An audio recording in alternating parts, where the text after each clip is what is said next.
Hi, my name is Giuseppe Capana and I work for Electrical Safety First, and today we're going to talk about smart plugs and sockets. So what are smart plugs and sockets?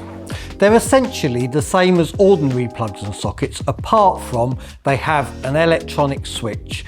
That electronic switch is controlled by a remote control, and sometimes that is controlled using an app like your Alexa app or your Google app.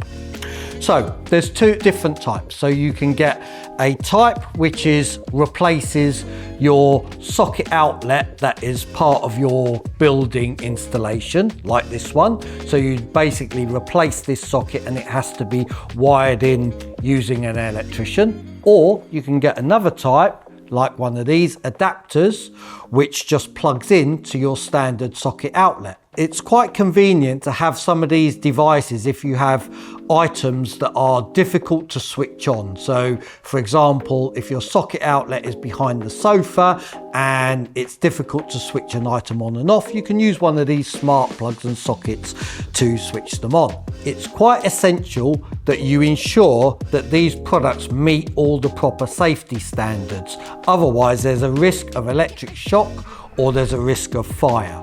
One of the things to make sure is that the plug section meets the standard. So you can check that using one of these plug checkers. So here's one that fits the plug checker. You can see that it goes on very easily, and you can see that it doesn't extend past the red line, and you can see that all the plug pins are the right size. Now, if we take one that doesn't meet the standard, you'll see, look, it's much more difficult to fit. So those plug pins are oversized. They do not fit the plug checker easily.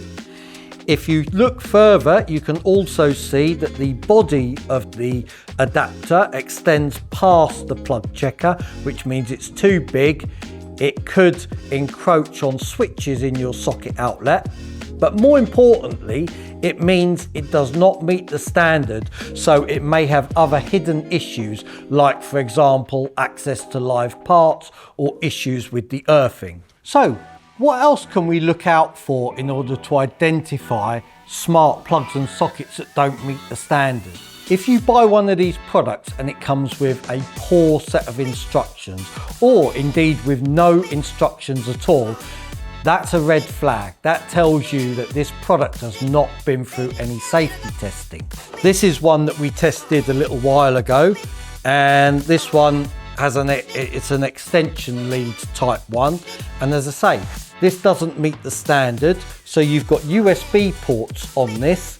They need to be properly isolated from the mains.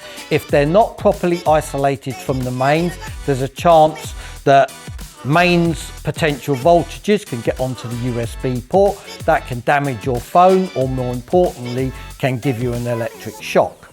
If you're getting a smart plug and socket that replaces a standard plug and socket, it's really important to use a registered electrician.